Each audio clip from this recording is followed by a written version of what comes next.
আমাদের আজকের গল্প অসতী, কলমের শম্পা সম্পি চক্রবর্তী। শেষে তোমার ছেলে এক বিধবাকে বিয়ে করে আনলো হে অক্ষয়। তোমাদের বনেদি বাড়ি, কলকাতার নাম করা বনেদি পরিবারগুলোর সাথে একসময় তোমাদের পরিবারের নাম উল্লেখ করা হতো, আর সেই পরিবারের ছেলে হয়ে তোমার ছেলে রিজু একটা বিধবাকে বিয়ে করে আনলো। কেন? কুমারী মেয়ের অভাব পড়েছিল আমাদের সমাজে। সন্ধ্যার আশেপাশে উত্তর কলকাতার বাগবাজার এলাকায় একটি বর্ষ পুরনো বাড়ির রোয়াকে বসে চার সমবয়সী বৃদ্ধ, তাদের মধ্যেই গোকুল চক্রবর্তী একজন, যার সম্প্রতি একমাত্র মেয়ে সীমা একটি কায়স্থ ছেলের হাত ধরে পালিয়ে গেছে। ভদ্রলোক হয়তো ভুলে গিয়েছিলেন বা ভুলে যাওয়ার চেষ্টা করেন নিজের পরিবারের এরূপ কেচ্ছা। আসলে তিনি প্রতিনিয়ত তার প্রতিবেশীদের ঘরের কেচ্ছা কাহিনীগুলিতে এতটাই মনোনিবেশ করেন যে নিজের পরিবারের কেচ্ছাটাকে বেমালুম ভুলে যান। বলা যায় পরনিন্দা বা পরচর্চার মধ্যেই আনন্দ খুঁজে পাওয়ার চেষ্টা করেন। তিনি সেই মুহূর্তে ভুলে যান তার এই ব্যঙ্গোক্তি পাশের মানুষটিকে কতটা হৃদয়ের দিক থেকে ক্ষতবিক্ষত করছে। হয়তো ওনার মতো কিছু মানুষের এমনই স্বভাব। অক্ষয় চাটুচ্ছে, কিন্তু নীরব থেকে গেলেন বন্ধু গোকুল চক্রবর্তীর কথাগুলিতে। কি উত্তর দেবেন গোকুল চক্রবর্তীর এই নিষ্ঠুর সত্যকথনের? কারণ তিনি তো জানেন তার একমাত্র ছেলে রিজু এক বিধবাকে বিয়ে করে এই চাটুজ্য পরিবারের মান সম্মান ধুলোয় মিশিয়ে দিয়েছে। এখন এমন ধরনের কথা তো তাকে শুনতেই হবে। গোকুল চক্রবর্তী অক্ষয়বাবুর নীরবতাকে তার দুর্বলতা মনে করে আরও রসিয়ে রসিয়ে কয়েকটি কথা বলে ফেললেন। তা ভালো, কিন্তু এও শুনলাম মেয়েটি নাকি তোমার ছেলের চাইতে কয়েক বছরের বড়। সেটা কিন্তু ঠিক হলো না। স্বামী স্ত্রীর থেকে বয়সে বড়, এ যেন কেমন কেমন শোনায়। আসলে আমরা সকলেই সেকেলে। তবে এ কথাও ঠিক অক্ষয়, তোমার রিজুর এতে কোনো দোষ নেই, দোষ ওই মেয়ে মানুষের। রিজুর মতো শান্ত ছেলে দেখে মাথাটা চিবিয়ে খেয়েছে রূপের জাদু দেখিয়ে। ও বাচ্চা ছেলে আর কি করে, রূপ দেখে মোহিত হয়ে গেছে, এই বয়সে যা স্বাভাবিক। তা তোমার স্ত্রী মানে আমাদের বৌঠান কি ওদের এই বিয়েকে সমর্থন করেছেন অক্ষয়? নাকি আদর করে শাক বাজিয়ে বরণ করে তুলেছেন নিজের ঘরে? অবশ্য এ কথাটা সত্যি কিনা জানি না। শুনলাম ওরা নাকি তোমার এ বাড়িতে আসেনি। তোমার ছেলে তার নববিবাহিতা স্ত্রীর মৃত স্বামীর বাসগৃহেই থাকে। অক্ষয়বাবু আর নীরব থাকতে পারলেন না। যা বলা তার মতো মানুষের শোভা পায় না, তাই বলেই উঠলেন, গোকুল, আমিও অনেক কিছু শুনেছি তোমার পরিবার সম্পর্কে। তোমার মেয়েটি নাকি বিয়ের আগেই অন্তঃসত্ত্বা হয়ে পড়েছে, তাই আর দেরি না করে তার গর্ভস্থ সন্তানের বাবা যে এক কায়েতের ছেলে, তার সাথে পালিয়ে গিয়েছে। ছ্যা ছ্যা, তোমরাও তো ভাই বড় বংশ, ব্রাহ্মণ, তোমাদের মেয়ে পালালো? না না, ভাবা যায় না। গোকুল চক্রবর্তী এর কি প্রত্যুত্তর দেবেন ভেবে পেলেন না। রোয়াক থেকে নেমে পায়ে চটিটা গলিয়ে দ্রুত বাড়ির পথ ধরলেন। যা দেখে অক্ষয় চাটুজ্জে তো বটেই, হারান সরকার আর নকুল দাস সকলেই সমস্বরে হেসে উঠলেন। পথে ঘাটে বন্ধু স্থানীয়দের থেকে নানা কটূক্তি পেলেও নিজের ছেলে এমন উদারতাকে মোটেও তুচ্ছ মনে করেননি অক্ষয় চাটুজ্জে। হয়তো তার পরিবারের মান সম্মানে ঠেস পৌঁছেছে তার একমাত্র ছেলে রিজুর একজন বিধবাকে বিয়ের কারণে, কিন্তু তিনি নিজে মনে মনে গর্ব অনুভব করেন এমন ছেলের বাবা তিনি। একটি অসহায় মেয়েকে তার ছেলে যদি এই কদর্য সমাজের কিছু মানুষের লালসার হাত থেকে বাঁচাতেই বিয়ে করে, তাতে দোষ কোথায়? এই যুগে দাঁড়িয়ে তার ছেলে বিধবা বিবাহ করে উপহাসের পাত্র হবে কেন? আগের থেকে সমাজ অনেকখানি এগিয়েছে, আর এই এগিয়ে যাওয়া সমাজে দাঁড়িয়ে রিজু একজন বিধবাকে বিয়ে করে কি ভুল করেছে? কি কম আছে ওই মেয়েটার মধ্যে? শিক্ষার অভাব? না, তা তো নেই। তাকে আর তার স্ত্রী জয়াকে যথেষ্ট সম্মানও দেয়। তাহলে কি ও বিধবা? সেটা কি ওর দোষ? নিজেকেই নিজেই প্রশ্ন করেন ষাটোর্ধ্ব বৃদ্ধ, কিন্তু উত্তর তার জানা নেই। মাস কয়েক আগের কথা, রিজু তখন ইঞ্জিনিয়ারিং পাশ করে সেক্টর 5-এ একটি বেসরকারি অফিসে জয়েন করেছে। নতুন চাকরি, নতুন বন্ধু বান্ধব। অফিস শেষে আড্ডা চলে প্রায় রাত 9টা অবধি। সে রাতেও তাই চলছিল। ঘড়ির কাঁটায় কারও খেয়াল নেই। হঠাৎ করে কয়েক বছরের সিনিয়র দেবদত্তা এসে রিজুকে আলাদা করে ডেকে নিয়ে গিয়ে বলে, রিজু, আমি উত্তর কলকাতায় থাকি, রাত প্রায় 9টা, তুমি তো বাইক এনেছো, আমাকে একটু পৌঁছে দেবে? বেশ লম্বা, চিপচিপে চেহারার স্মার্ট, বুদ্ধিদীপ্ত, সুন্দর মুখশ্রীর দেবদত্তাকে অফিসে জয়েন করার পর থেকেই দেখে আসছে রিজু। অনেকবার আলাপ করার চেষ্টা করেছে, কিন্তু দেবদত্তার ব্যক্তিত্ব ভেদ করে ওর সাথে আলাপ করা হয়ে ওঠেনি কোনোভাবেই। কিন্তু সেদিন হঠাৎ করে মেঘনা চাইতে জল দেবদত্তা, যে কিনা এই বেসরকারি অফিসের এক একটি চেয়ারে বসে থাকা পুরুষগুলোর লোলুপ দৃষ্টির শিকার, যার মনোমোহিনী হাসি, সুডল নিতম্ব, কাজল কালো চোখের অপূরব দৃষ্টি পুরুষগুলোর হৃদয় দোলা দিয়ে যায়, সেই দেবদত্তা তার বাইকে করে নিজের বাড়িতে ফিরতে চাইছে। এ যে কতটা অপ্রত্যাশিত তা কারোকে বলে বোঝানো কঠিন রিজুর পক্ষে। রিজু আগে পিছে না ভেবেই বলে উঠেছিল, ঠিক আছে দেবদত্তা ম্যাডাম, আমি তো থাকি উত্তর কলকাতায়, আমি আপনাকে অবশ্যই পৌঁছে দেব। কিন্তু আপনি থাকেন কোথায় ম্যাডাম? আমি ওই দিকেই থাকি, তোমাকে আমার বাড়ি পর্যন্ত যেতে হবে না, তুমি তো বাগবাজার এলাকায় থাকো, আমাকে অতটা অবধি নিয়ে গেলেই হবে, আমি তারপর চলে যাব। আসলে আজ গাড়িটা আনিনি। রিজু এরপর আর কোনো প্রশ্ন করেনি। কেন যেন মনে হয়েছিল দেবদত্তা তাকে তার বাড়ির কাছাকাছি নিয়ে যেতে চায় না। অগত্যা তার বাইকে দেবদত্তাকে নিয়ে রিজু সেক্টর 5 থেকে স্টার্ট দিল তখন প্রায় রাত 9:30। বাইকের গতিবেগ বেশ বাড়িয়ে 40-45 মিনিটের মধ্যেই বাগবাজারে এসে যখন রিজু বাইকটা থামিয়েছিল, তখন দেবদত্তা আচমকার হাত দুটো ধরে বলে উঠেছিল, তুমি আমার বড় উপকার করলে। এত রাতে বাস পাওয়া খুব কঠিন হয়, আর রাতে উবেরে উঠতে মন সায় দেয় না। অসংখ্য ধন্যবাদ রিজু।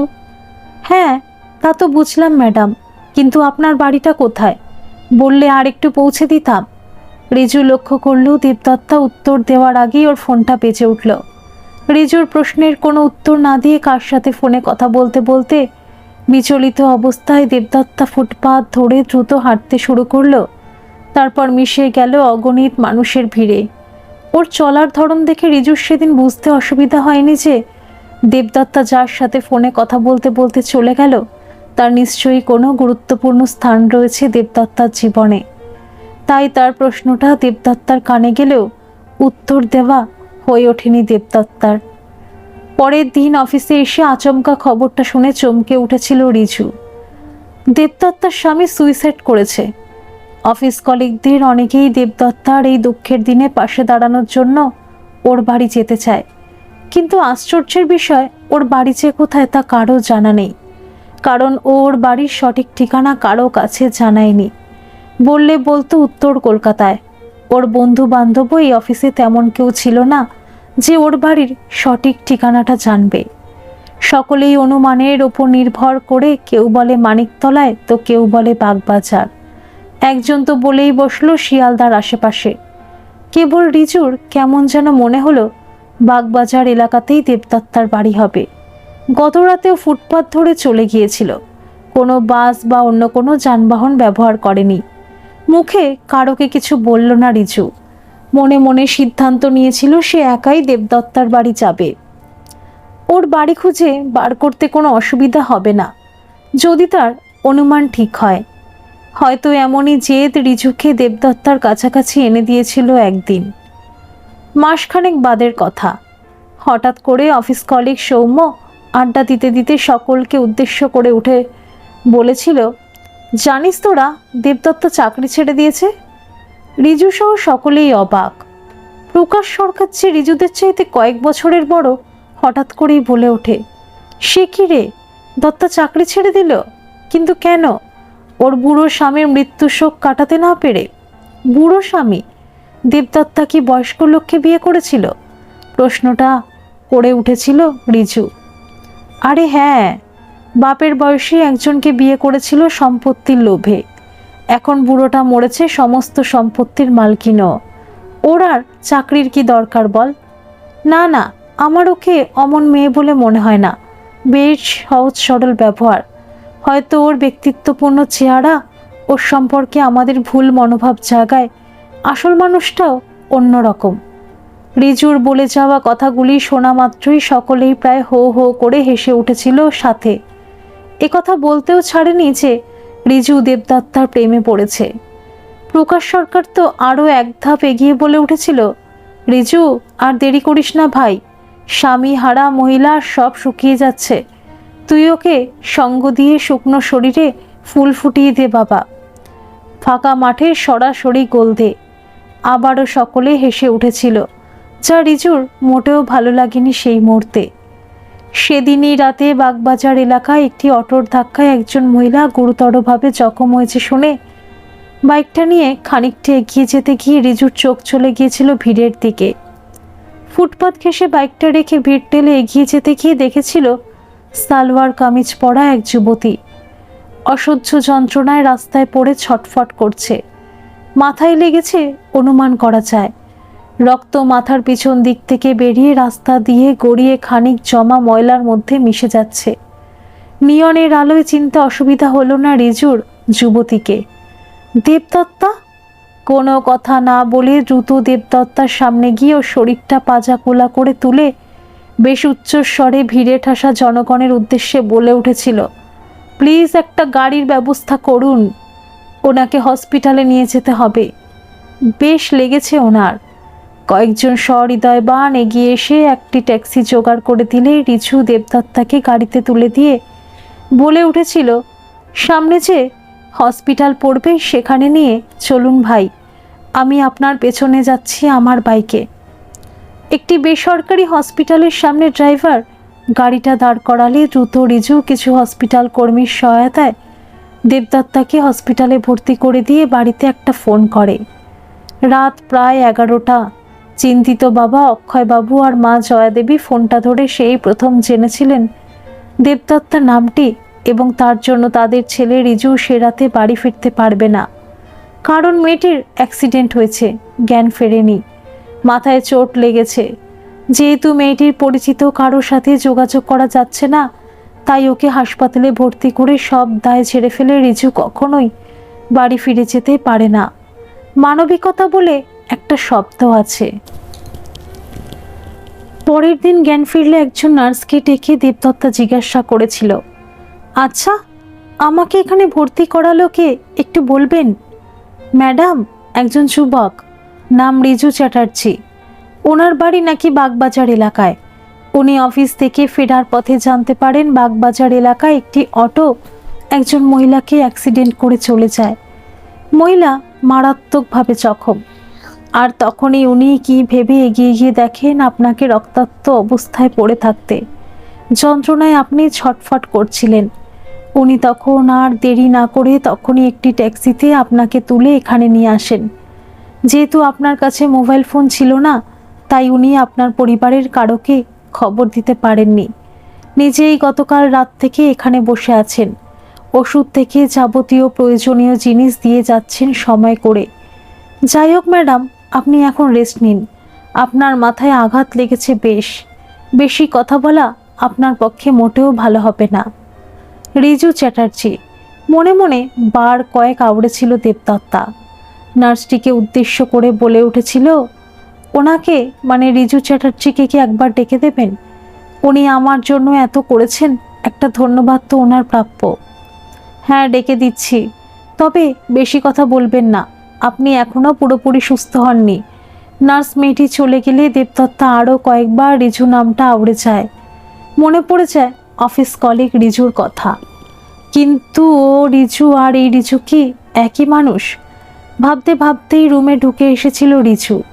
দেবদত্তা চিনতে অসুবিধা হয়নি অফিস কলিগ রিজুকে। ম্লান হাসি হেসে বলে উঠেছিল, আপনি মানে তুমি আমাকে রাস্তা থেকে তুলে এই হসপিটালে ভর্তি করেছো? সারা রাত এখানে রয়েছো? আমার সত্যি খুব খারাপ লাগছে যে আমার জন্য তোমাকে এত কষ্ট করতে হলো। আমি কিভাবে যে তোমাকে ধন্যবাদ জানাবো জানি না। তবে তুমি যদি আমাকে গতকাল হসপিটালে না দিতে হয়তো মরেই যেতাম। তাতে অবশ্যই পৃথিবীতে কারো কিছু এসে যেত না, শুধু পৃথিবীটা খানিক পাপমুক্ত হতো। কি বলছেন আপনি দেবদত্তা ম্যাডাম? আপনাকে হয়তো আমি তেমনভাবে চিনি না বা জানিও না, তবে আমার মা বলে নিজেকে কখনো পাপী বলতে নেই। আর আপনাকে ওই অবস্থায় ফেলে বাড়ি ফিরে চলে যাওয়া কি আমার মহত্বের কাজ হতো? মানবিকতার খাতিরে একজন আরেকজনকে সাহায্য করবে, এটাই তো কাম্য। বেশ বুঝলাম তুমি, তবে জানো না রিজু, আমি কত বড় পাপী। একজন বিবাহিতা নারীর ধর্ম আমি পালন করতে পারিনি, বরং স্ত্রী হয়ে স্বামীকে মৃত্যু মুখে ঠেলে দিয়েছি। ম্যাডাম, আমি বিশ্বাস করি না আপনি এমন কোনো কাজ করতে পারেন। না না, তুমি জানো না, আত্মীয় স্বজন সকলের কাছে আমি একজন খুনি, অসতী। আমার স্বামী সুইসাইড করেছেন, তা ওরা কেউ বিশ্বাস করে না, বলে আমি খুনি, আমি অসতী। আমি নাকি আমার স্বামীর চায়ে বিষ মিশিয়ে খাইয়েছি ওর বিপুল সম্পত্তি একা ভোগ করার জন্য। কিন্তু ওরা তো কেউ জানে না আমার স্বামীর একটি অবৈধ সন্তান আছে, যে এই কলকাতার বুকেই থাকে। শুনেছি একটি নামী ইংরেজি মাধ্যম স্কুলের শিক্ষিকা।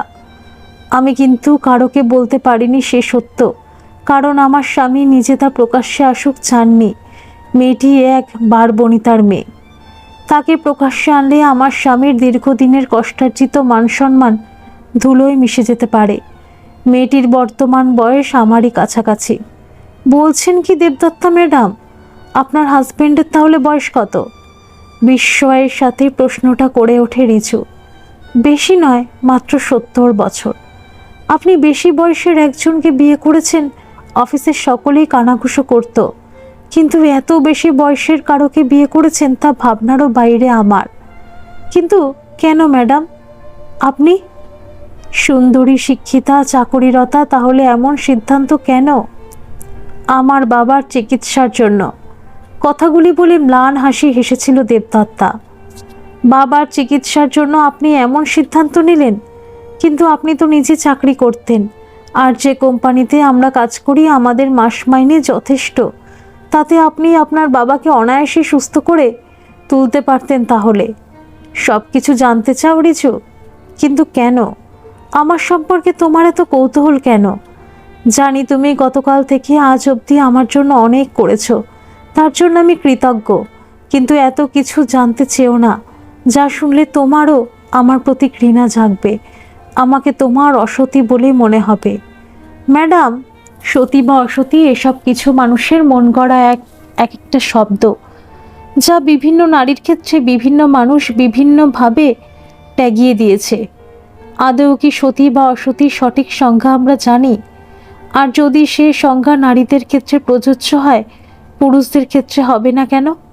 আপনাকে যদি অসতী বলা হয়, তাহলে আপনার স্বামীকেও ওই রকম কোনো শব্দ দিয়ে ভূষিত করা হোক, কারণ উনি একজন বারবনিতার সাথে শারীরিক সম্পর্ক স্থাপন করার পর একজন মেয়ের বাবা হয়েও মেয়ের বয়সেই আপনাকে বিয়ে করেছিলেন, জীবনের শেষ প্রান্তে এসে। আশ্চর্য। আপনাকে এবার যেতে হবে। এত সময় ধরে ওনার সাথে কথা বললে ওনার শারীরিক অবস্থা খারাপের দিকেই যাবে। একজন বয়স্কা নার্সের কণ্ঠস্বরে ওরা দুজনেই দরজার দিকে তাকালো।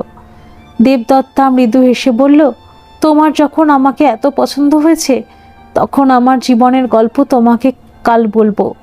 যে গল্পে ছিল বাবলুদা আর তার দত্তা, যেখানে দেবদত্তা ভালোবেসেছিল তার বাবলুদাকে। কিন্তু সব ভালোবাসার পরিণতি তো সুখের হয় না। রিজু কিছু সময় দেবদত্তার মুখের দিকে তাকিয়ে ছোট্ট নিঃশ্বাস ফেলে বলে ওঠে, বেশ, আমি কাল আসবো ম্যাডাম। আপনার থেকে জানার অপেক্ষায় থাকলাম বাবলুদা আর দেবদত্তা একজন বৃদ্ধের তরুণী ভার্যা হয়ে উঠল কীভাবে। আজ আসি তাহলে ম্যাডাম, ভালো থাকবেন। আপনি নিশ্চিন্ত থাকুন, ম্যাডাম রিজু চ্যাটার্জি আপনার পাশে আছে। সেদিন রিজু ভারাক্রান্ত মন নিয়ে বাড়ি ফিরে আসলেও পরের দিন হসপিটালে গিয়ে দেবদত্তার জীবনের যে কাহিনী শুনেছিল, তাতে তার সামনে অসতীকে। সত্যি কি দেবদত্তা অসতী? এই প্রশ্নগুলো মনে থেকেই গিয়েছিল। পরের দিন হসপিটালে বেশ তাড়াতাড়ি গিয়ে পৌঁছেছিল রিজু। কেন যেন এক অমোঘ টান সে অনুভব করছিল দেবদত্তার প্রতি। সে রাতে ঘুমও আসতে চায়নি। শুধু দেবদত্তার অনিন্দ সুন্দর মুখের পরতে পরতে জমে থাকা কোনো এক অজানা কষ্ট তার মনকে বিক্ষিপ্ত করে তুলেছিল বারবার। কেন সে দেবদত্তার কথা ভাবছে? কে হয় দেবদত্তা? তার চাইতে প্রায় 5-6 বছরের বড় এক মহিলার জন্য তার মনে এত উৎকণ্ঠা জাগছে কেন? কেন কেন কেন? প্রশ্নের উত্তর মেলে না। শুধু মনে হয় রাতটুকু কখন শেষ হবে, কখন সে ছুটে যাবে দেবদত্তার কাছে। আপনি এসে গেছেন? উনি আবার নতুন করে অসুস্থ হয়ে পড়েছেন। জ্বর এসেছে। জ্বরের ঘোরে আপনার নাম খুব করছিলেন, বারবার বলছিলেন রিজুকে একবার ডেকে দিন, এখনই আপনাকে কিছু ওষুধ এনে দিতে হবে। ওনার জ্বর আর যাতে কোনোভাবে বেশি মাত্রায় না পৌঁছতে পারে আমরা ওষুধ দিয়েছি। আরও কিছু ওষুধ লাগবে যা এখনই আপনাকে নিয়ে আসতে হবে স্যার। দেবদত্তার রুমের দিকে যেতে গিয়ে একজন নার্স গতকাল থেকে রিজু দেখেছিল দেবদত্তার ঘরে, তার মুখ থেকে কথাগুলি শুনে বেশ চিন্তিত হয়ে বলে উঠেছিল, হঠাৎ জ্বর এলো কেন ম্যাডাম? ও তো সুস্থই ছিল গতকাল। আসতেই পারে, ঘাবড়াবেন না, উনি সুস্থ হয়ে উঠবেন। আপনি তাড়াতাড়ি ওষুধগুলো এনে দিন। নার্স মহিলাটির হাত থেকে প্রেসক্রিপশনটা নিয়ে দ্রুত রিজু চলে গিয়েছিল ওষুধের দোকানের উদ্দেশ্যে। দেবদত্তাকে যে তাকে সুস্থ করে তুলতেই হবে। সকালের দিকটা বেশ খানিকটা অসুস্থতা কাটিয়ে বিকেলের দিকে যখন কিছুটা হলেও সুস্থ বোধ করেছিল দেবদত্তা, তখনই নার্সকে দিয়ে রিজুকে ডেকে পাঠিয়েছিল নিজের রুমে। দেবদত্তার দিকে তাকানো মাত্র যেটা বেশ চোখে পড়েছিল রিজুর, তা হলো গত দিনের তুলনায় বড় ক্লান্ত লাগছিল দেবদত্তাকে। চোখের কোণে কালি শুকনো মুখখানিতে চিন্তার ছাপ বড় প্রকটভাবে ধরা দিল রিজুর চোখে। প্রশ্ন করে উঠেছিল, কি হয়েছে আপনার? সকলের দিকে তো খুব অসুস্থ হয়ে পড়েছিলেন। কেন এত চিন্তা করছেন ম্যাডাম? আমি তো বললাম আপনাকে আমি আপনার পাশে আছি। রিজু, গতকাল তুমি চলে যাওয়ার পর হঠাৎ করে বাবলুদা এসে উপস্থিত হয়েছিলেন। কিভাবে খবর পেল লোকটা জানি না। 10 মিনিট ছিল, আমার টাকা থেকে চাইছিল, আমি দিতে পারবো না বলাতে বলল আমি পুলিশের কাছে গিয়ে সব বলে দেব। এখনো আমার পেছনে ছায়ার মতো ঘুরে বেড়াচ্ছে ও। বলতে পারো ওর মতো একটা অমানুষের হাত ধরে আমার কবে মুক্তি? বাবলুদা মানে আপনি গতকাল যার নামটা বলেছিলেন, আজ আপনি বলবেন বাবলুদার কথা?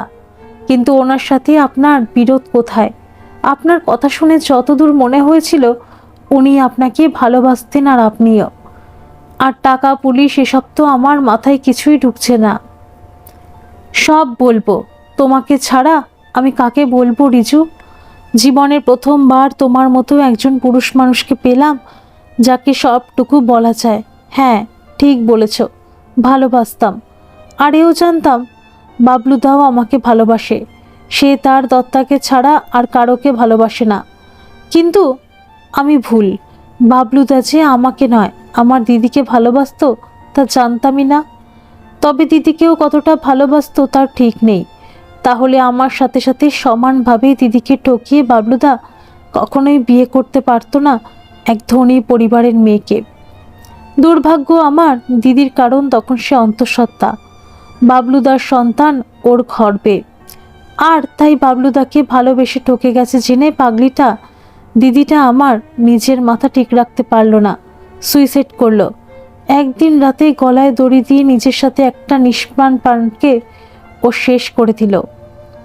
আপনি এমন একটা মানুষকে ভালোবাসলেন কি করে? আপনি জানতেন না ও আপনার দিদির জীবনে এসেছে? আমি তখন সদ্য 18 পা দেওয়া যুবতী, চোখে স্বপ্নের ঘোর। মা মারা গিয়েছেন কয়েক মাস আগে, বাবা অফিসেই বেশি সময়। অভিভাবক বলতে কেউ নেই, কারণ দিদিরা আমার থেকে 2 বছরের বড়। ও খুব শান্ত স্বভাবের ছিল। আমাকে শাসন তো দূরস্থ, মনে মনে ভয় করে চলতো আমার বেপরোয়া স্বভাবের জন্য। দিদির ইতিহাসে অনার্স ছিল। দিদিকে পড়াতে আসতো বাবলুদা সপ্তাহে 3 দিন। অদ্ভুত সুন্দর চেহারার বাবলুদার ওই 3 দিন আমাদের বাড়িতে আসা যাওয়া দেখে কখন যেন মনে মনে রূপের প্রেমে পড়ে গিয়েছিল। বাবলুদা কে যে আমি আর দিদি দুজনেই মনে মনে চাই তা বুঝে গিয়েছিল। আর সেই সুযোগটা আমাদের 2 বোনের ক্ষেত্রে সুন্দরভাবে ব্যবহার করা হয়েছিল। আর আমার সম্পর্কে বলতে গেলে আমি বড় লোভী। বাবলুদার হাতের ছোঁয়া আমার শরীরটাকে ছুঁয়ে যাক, বাবলুদাকে দেখলে বারবার সেটাই আমার মনে হতো। কেন জানো তো? হয়তো বয়সের দোষ, আর এই লোভী মনোভাবের জন্য একদিন নিজেই নিজের পায়ে কুড়ুল মারলাম। আমার শরীরের খিদে মেটাতেই সুযোগের সদ্ব্যবহার করলাম, নির্বোধের মতো। বাবাকে নিয়ে দিদি সেদিন গিয়েছিল কোনো এক নিমন্ত্রণ বাড়িতে। বাবলুদাও এলো, দিদিকে পড়াতেই এসেছিল। বাড়িতে ঢোকার প্রধান দরজাটা ভেজিয়ে রেখেছিলাম, যাতে বাবলুদার আমাদের বাড়িতে ঢুকতে কোনো অসুবিধা না হয়। কারণ আমি জানতাম দিদি কোনোভাবে বলতে ভুলে গিয়েছিল যে সে ওই দিন বাড়িতে থাকবে না। বাবলুদা তাই এসেছিল, আর আমি এই সুযোগটা কাজে লাগাতে দিদির ঘরে গিয়ে বিছানায় আলু থালু বেশি শুয়ে পড়েছিলাম। আমার কেন যেন মনে হয়েছিল বাবলুদা আমার শরীরের খোলা অংশগুলো দেখেই আকৃষ্ট হবে, আর তারপর যা ঘটার ঘটবে। আর তাই ঘটল। আমার 18 বছরের অফুরন্ত যৌবনের জলোচ্ছ্বাসের কাছে বাবলুদা তো সামান্য নাবিক। অন্য দিনের মতো সদর দরজা দিয়ে ঢুকে সোজা দিদির ঘরে এসে আমাকে ওভাবে শুয়ে থাকতে দেখে 25 বছরের বাবলুদার কি অবস্থা হয়েছিল আন্দাজ করতে অসুবিধা হয়নি আমার সেই মুহূর্তে। আমি ঘুমিয়ে থাকার ভান করে পড়েছিলাম। বাবলুদা ধীরে ধীরে এগিয়ে এনেছিল আমার দিকে। আমার বুকের কাছে কামিজের বোতাম ছেঁড়া অংশ থেকে প্রকট হয়ে থাকা আমার ভরা যৌবনের কাছে নতি স্বীকার করলো বাবলুদা। আলতো করে হাত ছোঁয়াতেই আমি কাছে টেনে নিয়েছিলাম বাবলুদাকে। আর তারপর কখন যে দুজনে একে অপরের শরীরের সাথে মিশে গিয়েছিলাম জানা নেই। আমি বাবলুদাকে ভালোবাসি। ভালোবাসতে পাপ কোথায় বলতে পারো? আর ভালোবাসা তো শরীরের চাহিদা কি মুখ্য নয় রিজু? কিন্তু আমার ভালোবাসা যে কতটা মিথ্যা তখন বুঝেছিলাম, যখন আমার দিদি বাসব দত্তার সাথে আমার মতো একইভাবেই মিলিত হতে দেখেছিলাম বাবলুদাকে ওই এক বিছানায়। তুমি ভাবছো তো আমি কতটা বাজে একটা মেয়ে ছিলাম? আমার চরিত্রের আরও অনেক উদাহরণ দেব তোমাকে, যা শুনে তোমার আমার জন্য রোজ হসপিটালে এইভাবে পাগলের মতো ছুটে আসা, ওষুধ কিনে দেওয়া, ফল কেটে খাওয়ানো, এইসব করতে আর হয়তো ভালো লাগবে না, ঘৃণা আসবে। আমার প্রতি তীব্র ঘৃণায় তুমি মুখ ঘুরিয়ে নিতে বাধ্য হবে রিজু। আপনি বলতে থাকুন ম্যাডাম, আমার শুনতে কোনো অসুবিধা নেই। নারী পুরুষ সকলের জীবনে এমন এক ঘটনা সময় যা কখনো ইচ্ছাকৃত বা কখনো অনিচ্ছাকৃত ঘটে যায়, তার জন্য সেই নারী বা পুরুষকে আগে থেকেই বাজে, জঘন্য এই জাতীয় দিয়ে ভূষিত করা যায় না। আমার সেটাই মনে হয়। আপনি কোনো দ্বিধা মনে না রেখে সবটুকু বলুন, তাতে আর যাই হোক আপনার অশান্ত মনটা খানিক শান্তি হবে। সেদিন বাবলুদা আর দীপদত্তার সম্পর্কে টুকরো কিছু ঘটনার সাক্ষী হয়ে ঘরে ফিরে এসেছিল রিজু। মনটা আরোই অশান্ত, বিশেষ করে বাবলুদা নামে লোকটির দেবদত্তাকে নিয়ে কোনো একটি বিষয় নিয়ে ভয় দেখানোর কারণ। দেবদত্তার জীবন নিয়ে তার এই মাত্রাতিরিক্ত কৌতূহল তার অফিস কলিগ সুমন্তর চোখে ধরা পড়ে যায়। সেদিন অফিসে যাওয়ার সাথে সাথেই সুমন্ত না জিজ্ঞেস করে পারেনি, কিরে তোর হলো কি বলতো রিজু? গত দুদিন তো অফিসে এলি না, আবার আজ অফিসে এসো কাজে তোর মন তো দেখছিই না। প্রেমে পড়লি নাকি রে? আর সেটাই তো স্বাভাবিক, তোকে দেখতে এত সুন্দর, উত্তর কলকাতার বুকে বাড়ি, বাপ মায়ের এক ছেলে, কেন একটা 10টাকে তুই প্রেমে হাবুডুবু খাওয়াতেই পারিস। তা ভাই আমাদেরকে ভুল প্রমাণিত করে একটা কথা বলতো, তুই সত্যি কি প্রেমে পড়লি নাকি প্রেম প্রেম খেলা খেলছিস? কানের কাছে সুমন্তর একঘেয়ে কথাগুলি মোটেও ভালো লাগেনি রিজুর। চেয়ার ছেড়ে দ্রুত উঠে দাঁড়িয়ে বেশ উচ্চস্বরে বলে উঠেছিল, তোর সমস্যাটা কোথায় সুমন্ত? আমি প্রেম করছি না কেন তাতে, নাকি আমার সাথে প্রেম করার মতো মেয়ের অভাব? কিন্তু আমি ভাবছি আমাকে নিয়ে তোর এত চিন্তা কিসের? তুই তোর বান্ধবীকে নিয়ে রয়েছিস, থাক না। আমাকে বিরক্ত করার মধ্যে তোর কি আনন্দ জাগছে আমি তা মোটেও বুঝে উঠতে পারছি না সুমন্ত। রিজুর উগ্র প্রতিক্রিয়া দেখে অফিস রুমের সকলেই প্রায় হতবাক। যে ছেলেটা নিতান্তই শান্ত এবং ভদ্র স্বভাবের, তার এমন উগ্র প্রতিক্রিয়া প্রিয় বন্ধু সুমন্তকে তো বটেই, আরও সকল কলিগদের বেশ অবাক করেছিল। মুখে কেউ কিছু না বললেই সকলেই প্রায় একটা বিষয় নিশ্চিত হয়েছিল, দেবদত্তাকে নিয়ে রিজুর সম্পর্কে যা যা কানাঘুষো অফিসে শোনা যাচ্ছিল তার বহিঃপ্রকাশ হয়তো এটাই। রিজু নিজেও বোঝেনি সেদিন সে সুমন্তর কথায় রেগে গিয়েছিল কেন। তবে কি সে একটু একটু করে দেবদত্তাকে ভালোবেসে ফেলেছিল? তা যদি নাই বা হবে, দেবদত্তাকে নিয়ে তার এত কৌতূহল কেন? কি আসে যায় ওর সম্পর্কে জানার? দেবদত্তার জীবনে একটা দুর্ঘটনা ঘটে ও মানবিকতার খাতিরে ওকে হসপিটালে ভর্তি করে সুস্থ হয়ে উঠতে সাহায্য করেছে ওকে, এর বাইরে তো কিছু নয়। তবে না, কোনো উত্তর মেলেনি রিজুর মনের দিক থেকে, কেবল ছোট্ট নিঃশ্বাসটুকু ফেলা ছাড়া। খানিক সুস্থ হলে সপ্তাহ খানেকের মধ্যেই দেবদত্তাকে হসপিটাল থেকে ছেড়ে দেওয়া হলে সেদিন তাড়াতাড়ি হসপিটালে চলে যায় রিজু। দেবদত্তাকে নিয়ে হসপিটাল থেকে বের হওয়ার পথে বলে উঠেছিল, আপনি তো একা যেতে পারবেন না, আমি আপনাকে বাড়ি পৌঁছে দিই ম্যাডাম। দেবদত্তা স্মিত হাসি হেসে বলে উঠেছিল, বেশ, তুমি যখন আমার এত করলে তাহলে বাড়িতে অবশ্যই পৌঁছে দিয়ে আসতে পারো আমাকে। তবে শুধু বাড়ি অবধি গেলেই হবে না, দুপুরের খাওয়াটা খাইয়ে তবেই ছাড়ব। অবশ্যই, আর আমি আপনাকে আপনার বাড়িতে পৌঁছে শুধু দেব না ম্যাডাম, আমাকে তার সাথে জানতে হবে বাবলুদা আপনাকে কিসের ভয় দেখান। আমার তো মনে হয় না আপনি এমন কোনো অন্যায় করেছিলেন যার জন্য আপনাকে আপনার বাবলুদা ব্ল্যাকমেল করছেন। তোমার আমার প্রতি কৌতূহল অসীম রিজু। বেশ, আমার বাড়িতে চলো, অবশ্যই এর কারণ আমি তোমাকে বলবো। তুমি আমার প্রাণ রক্ষা করেছো, তোমার আমার সম্পর্কে জানার পূর্ণ অধিকার আছে, আর তা থেকে তোমাকে বঞ্চিত করব না। তবে সবটুকু শুনতে তোমার মোটেও ভালো লাগবে না। আগেও বলেছি আমি মোটেও সতী নারী নয়, আমার পাপের সীমা নেই। রিজু প্রত্যুত্তরে বলে উঠেছিল, ম্যাডাম, আমার কৌতূহল আপনাকে হয়তো বিব্রত করছে, কিন্তু একটা লোক বিনা কারণে আপনাকে ব্ল্যাকমেল করে যাবে সেটা মেনে নেওয়া আমার পক্ষে সম্ভব নয়। বাবলুদা নামে ব্যক্তিটির উপযুক্ত শাস্তি দেওয়া দরকার, আর তার জন্য লোকটির সম্পর্কে আমাকে আরও একটু জানা দরকার। আর সেই কারণেই রিজু, আমি জানি তুমি আমাকে ঠিক বিশ্বাস করতে পারছো না, আর সেটাই তো স্বাভাবিক। একটি মেয়ে তার বিয়ের আগে একজন পুরুষের সাথে শারীরিক সম্পর্কে লিপ্ত হলো, তারপর পরবর্তীতে একজন বাপের বয়সী লোককে বিয়ে করলো, সেই ব্যক্তিটি আবার সুইসাইড করলো। এত কিছু ঘটনা যে মেয়েটির জীবনকে ঘিরে, তাকে কখনো বিশ্বাস করা যায়? তোমার চোখে আর সকলের মতো আমি আজ অসতী, তাই তো রিজু? এ তো চরম সত্য। অসতীকে অসতী ভাবার মধ্যে কিছু ভুল নেই তো? না ম্যাডাম, সম্পূর্ণ ভুল ধারণা আপনার আমার সম্পর্কে। আমি আপনাকে সতী অসতী এসব কোনো নামেই ভূষিত করতে চাই না, কেবল জানতে চাই বাবলুদার আপনাকে বিরক্ত করার উদ্দেশ্যটা কি। রিজুর কণ্ঠস্বর বেশ অবাক করেছিল দেবদত্তাকে সেই মুহূর্তে।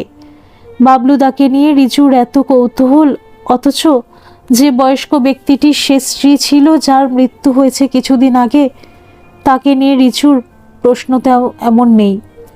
তবে কি সে মারা গেছে আর বাবলুদা জীবিত আছে বলে? ট্যাক্সিটা যখন দেবদত্তাকে সাথে নিয়ে দেবদত্তা দেখানো পথে একটি বিশালাকার বাড়ির সামনে এসে দাঁড়ালো, রিজু রীতিমতো অবাক। কলকাতার বুকে কয়েক কোটি টাকা খরচ করে এই বাড়িটি বানিয়েছিলেন বাড়ির মালিক। বাড়িটির বাহ্যিক সৌন্দর্য এতটাই সুন্দর যে বর্তমানে কলকাতার বুকে যে কোনো ধনী পরিবারের বাড়ির সাথে তুলনা করা যেতেই পারে। ট্যাক্সি বাড়ির মস্ত বড় লোহার গেটটির সামনে এসে দাঁড়াতেই একজন বৃদ্ধ গোছের লোক গেট খুলে দিয়ে ট্যাক্সির সামনে এসে দাঁড়াতেই দেবদত্তা ট্যাক্সির দরজা খুলে নামতে গেলে বৃদ্ধ বলে ওঠে, ধীরে ধীরে নামো মা, তুমি এসে গেছো আর এই বুড়োর কোনো দুশ্চিন্তা থাকলো না। এত বড় সাম্রাজ্য আমার একার পক্ষে কি সামলানো সোজা মা? তোমার খবর তো আমাদের চারু দিল, বলল তোমার অ্যাক্সিডেন্ট হয়েছে, কোন এক হসপিটালে ভর্তি আছো। ভেবেছিলাম যাব, কিন্তু হসপিটালের নাম জানা ছিল না চারুর, তাই যেতে পারিনি। তবে ঈশ্বরের ওপর আমার বিশ্বাস ছিল তোমার কোনো ক্ষতি তিনি করবেন না। ও, আরও একটা ব্যাপার, ওই আপদটাও এসে জুটেছিল কদিন আগে। তোমার অ্যাক্সিডেন্ট হয়েছে, তোমাকে হসপিটালে ভর্তি করা হয়েছে, তাও জেনেছে। ও গ্রহণ তোমার জীবন থেকে কখনো যাবে না আমার মনে হয় দত্তা মা। হ্যাঁ, ওই আপদ হসপিটালেও গিয়েছিল, কিন্তু চারু জানলো কি করে আমার অ্যাক্সিডেন্ট হয়েছে? ওর তো কোনোভাবেই জানার কথা নয়। তা তো বলতে পারবো না মা, তবে আমি তোমাকে আগেও বলেছি, আবারও বলছি, ওই আপদ বাবলুটার সাথে চারুর কোনো সম্পর্ক আছে। ওই বাপ মায়ের মেয়ে চারু, তার স্বভাবও তো ওদের মতোই হবে, সেটাই তো স্বাভাবিক। যাকগে কাকাবাবু, আমি এসে গেছি, চিন্তা করবেন না। আর আলাপ করিয়ে দিই আপনার সাথে, ইনি হলেন রিজু। ইনি আমাকে এ যাত্রায় মৃত্যুমুখ থেকে বাঁচিয়ে এনেছেন বলতে পারেন। আর রিজু, ইনি হলেন আমাদের এই বাড়ির সব কিছুর প্রধান। এত বড় বাড়ি সহ জমি জায়গা সব কিছু দেখাশোনা করেন ইনি। তাছাড়া ইনি আমার স্বামীর অভিন্ন হৃদয় বন্ধু সুজয় সরকার। আমি ওনাকে বিয়ের পর সুজয়দা বলতে গেলে উনি হেসে বলেছিলেন, তুমি আমার বন্ধু স্ত্রী হলেও তুমি আমার মেয়ের বয়সী, তাই আমাকে দাদা না বলে কাকাবাবু বলে ডেকো। রিজু আর সুজয় সরকার একে অপরকে প্রতি নমস্কার জানালে দেবদত্তা ধীরে ধীরে গেটের দিকে এগিয়ে যেতে লাগলো। আর ঠিক তখনই একজন স্বল্প বয়সী মেয়ে বাড়ির ভেতর থেকে ছুটে এসে দ্রুত দেবদত্তাকে ধরে ফেলে ও ধীরে ধীরে বাড়ির ভেতরে নিয়ে চলে যায়। রিজু ট্যাক্সি চালককে টাকা মিটিয়ে দিয়ে সুজয় সরকারকে উদ্দেশ্য করে বলে ওঠে, ম্যাডামের স্বামী নিশ্চয়ই কোনো ব্যবসায়ী ছিলেন, নয়তো এত বড় বাড়ি, আবার জমি জায়গাও আছে শুনছি। কিন্তু ম্যাডাম এত সাধারণ জীবনযাপন করেন কেন সুজয়বাবু? আসলে দত্তা অরূপের নামেই স্ত্রী ছিল। দত্তা ওকে স্বামী বলে যথেষ্ট সম্মান করলেও অরূপ ওকে কেন যেন মেনে নিতে পারেনি। আর আপনি ঠিকই ধরেছেন, অরূপ একজন নামী বিজনেসম্যান ছিল, কিন্তু স্বভাব চরিত্র মোটেও ভালো ছিল না ওর। প্রথম জীবনে একটা বেশ্যার সাথে সম্পর্ক গড়ে তোলে, যার ফসল চারু। আর তারপর তো মেয়ের বয়সী দেবদত্তাকে বিয়ে করে বসলো দেবদত্তার পরিবারের অভাবের সুযোগ নিয়ে। কিন্তু বিয়ে যখন করলি স্ত্রীর মর্যাদাটা দে, কিন্তু তার নামটুকুতেই সীমাবদ্ধ রাখলো। দেবদত্তার মুখের দিকে ফিরেও তাকাতো না, তাকালেও কেন যেন ভয় পেত। কিন্তু বিয়ের আগে যখন দেবদত্তাকেও দেখেছিল, তখন এমন কিছু ওর মনে হয়নি। ফুলশয্যার রাত থেকে ওর মধ্যেই এই ভয় কাজ করে। আমাকে অনেকবার বলতে চেয়েও বলতে পারেনি ভয়ের কারণ, আর বলতে পারেনি বলেই হয়তো এই ভয় থেকে ওর সুইসাইড। এই কারণে অনেকেই দত্তাকে মনে করে ওর স্বামীর মৃত্যুর জন্য ও দায়ী, কিন্তু তা মোটেও নয়। অরূপ শেষের দিকে মানসিক রোগে আক্রান্ত হয়। একটা কথা বারবার বলতো, মা আমি ভুল করেছি, আমাকে তুমি ক্ষমা করো। আমি জিজ্ঞেস করলে বলতো, সুজয় ভয় হয়, বড্ড ভয় হয়, যদি সত্যিটা কেউ জেনে ফেলে। আমি সে রাতে ভুল করেছিলাম, ছোট ছিলাম তো তাই বুঝিনি। আমাকে আমার মা ক্ষমা করবে তো বল না সুজয়? আমি বলতাম, কি করেছিলি যার জন্য তোর এত ভয়? তাছাড়া তোর মায়ের সাথে দেবদত্তার কি সম্পর্ক যে তুই ওকে দেখলে ভয় পাস? ও তাতে বলেছিল, জানি না, আমি কিচ্ছু জানি না, কিন্তু দেবদত্তার ওই সিঁদুর রাঙা সিঁথি, ওই মুখ, ওই দুটি চোখের দৃষ্টি আমার খুব চেনা। ভয় হয় আবার যদি সেই অন্যায়টা করে ফেলি। বুঝি না রিজুবাবু, আমি তোর শৈশব বা কৈশোর সম্পর্কে কিছু জানি না, আর ওর মা বাবা বা কোনো ছবিও আমি দেখিনি, তাই ও কার জন্য ভয়, কিসের জন্য ভয় পেত বলতে পারবো না। তবে একটা বিষয় নিশ্চিত, ও দত্তাকে কোনোদিন ছুঁয়েও দেখেনি, তার কারণ ওই ভয়। রিজু বিস্মিত হয়েছিল এই ভেবে, দেবদত্তার মতো এমন সুন্দরী মহিলাকে বিয়ে করে তাকে নামমাত্র স্ত্রীর মর্যাদা দেওয়ার মধ্যে কি উদ্দেশ্য ছিল দেবদত্তার স্বামী অরূপবাবুর? বিবাহিত জীবনের সবটুকু সুখ থেকে বঞ্চিত করে একটি মেয়েকে নিজের পরিবারে রেখে তাকে অবহেলা করার অর্থ কী ছিল ওনার? কেন উনি বিয়ে করলেন দেবদত্তাকে? দেবদত্তার শরীরের প্রতি ওনার আকৃষ্ট হওয়া তো এখানে মুখ্য বিষয় ছিল না। তাহলে কখনোই উনি এমন সুন্দরী যুবতী নারীকে নিজের স্ত্রীরূপে পেয়েও তাকে ছুঁয়ে না দেখে থাকতে পারতেন না। আসল রহস্যটা হয়তো দেবদত্তাই জানে, যা সুজয় সরকারের কাছে সম্পূর্ণ অজানা। আপনার সুজয় কাকাবাবুর থেকে একটা অদ্ভুত ঘটনা জানলাম ম্যাডাম। আপনার হাজবেন্ড অরূপবাবু নাকি?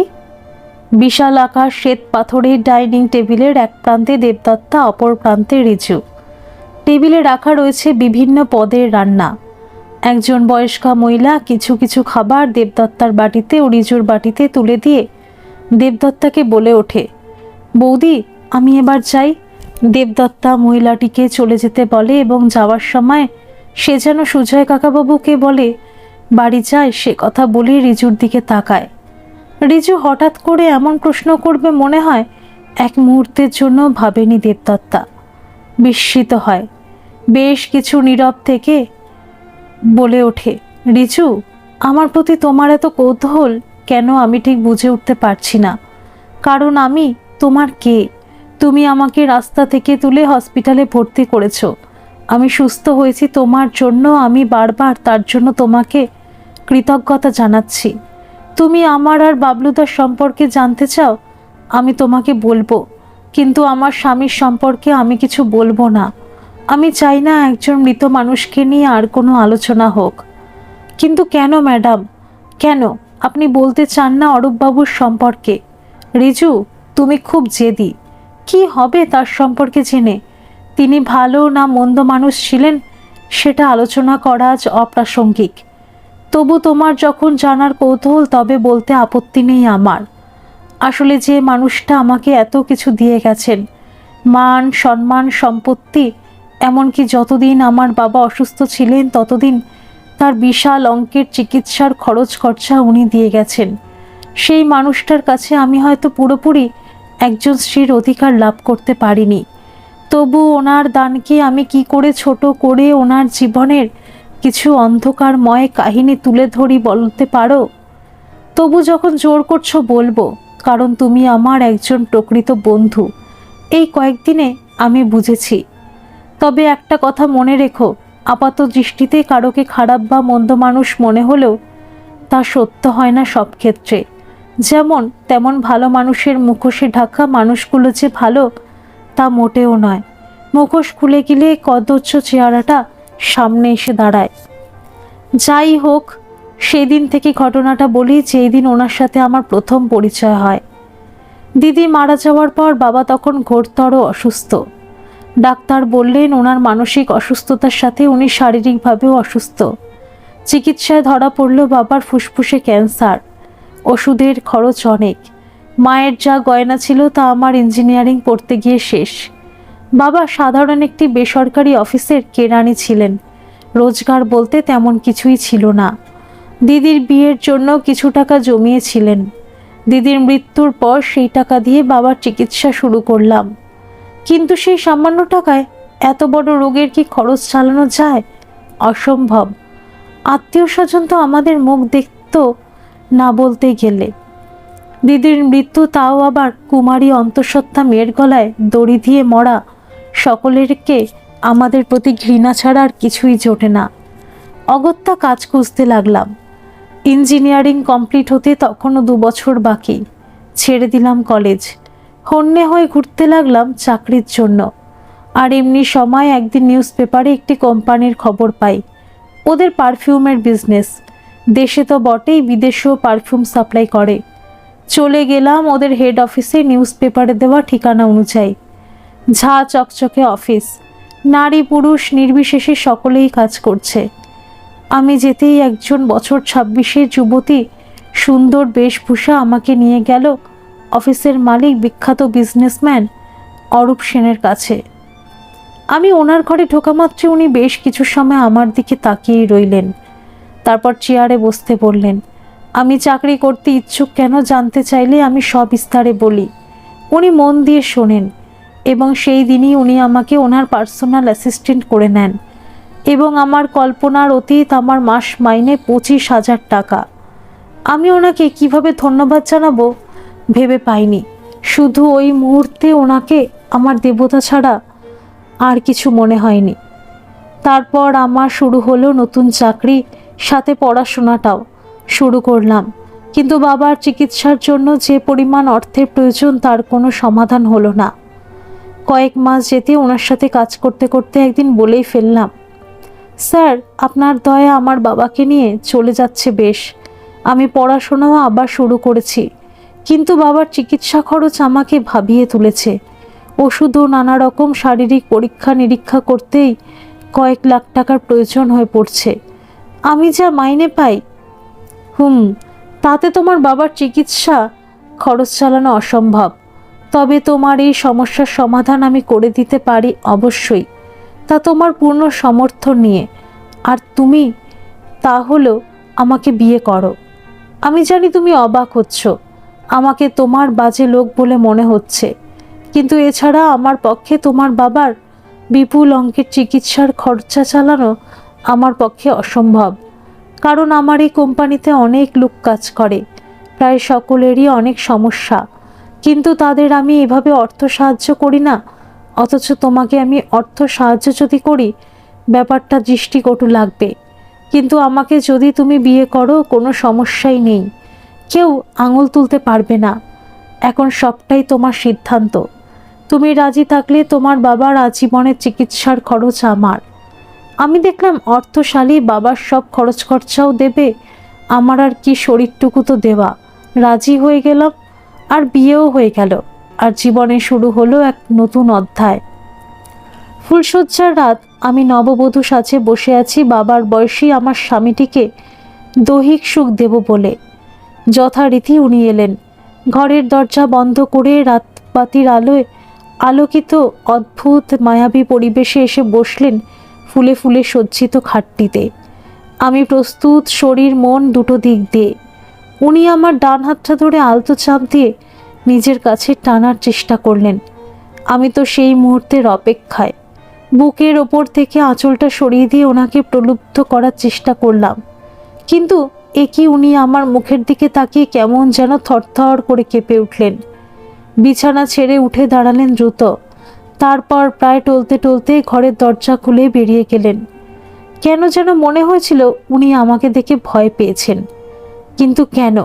দীর্ঘ কয়েক মাস ধরে উনি অফিসে আমাকে দেখে আসছেন, কোনোদিন তো ওনার চোখে এমন ভয় দেখিনি, কিন্তু আজ হঠাৎ কি হলো উনি আমাকে দেখে ভয় পেলেন?